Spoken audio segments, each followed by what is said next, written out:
Now please welcome on stage David Beasley, Executive Director of the World Food Program, and U.S. Senator Chris Coons. Hello, global citizens in New York. I've got some very bad news and I've got some good news.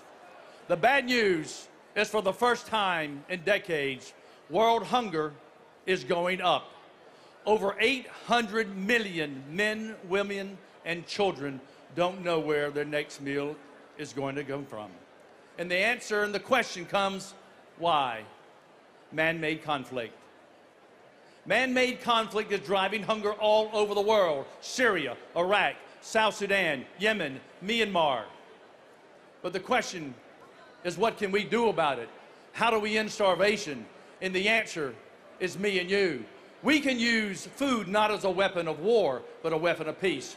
And this man right here, this Democrat senator, working with Republican senators in the United States Congress, bringing the President of the United States and Congress together to end world hunger. And the good news is that today, this week, the United States announced $1.3 billion to humanitarian aid. You are making a difference. Your voice is being heard. God bless you, Senator Coons. Thank you, David. Hello, global citizens. Thank you all for being here today. I'm U.S. Senator Chris Coons from Delaware. Just a few months ago in April, I traveled to the Bidi refugee settlement in Uganda, one of the main countries dealing with the largest humanitarian crisis since World War II. In Uganda alone, there's over 1 million refugees who have fled violence and famine in South Sudan. The humanitarian crisis in South Sudan is a byproduct of civil war and violence, and it's entirely man-made. But here's the thing. The solution is man-made. Guess what? You are the solution. Here's what you've already done. Global citizens made over 60,000 actions calling on Congress to respond to famine.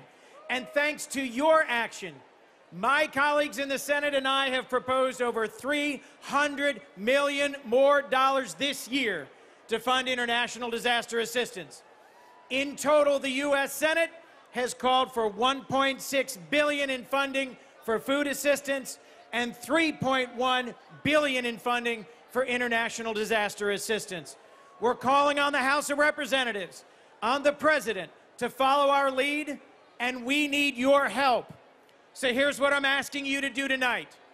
Reach out to your member of Congress, reach out to your senators, let them know that together we are all global citizens and we support American foreign aid.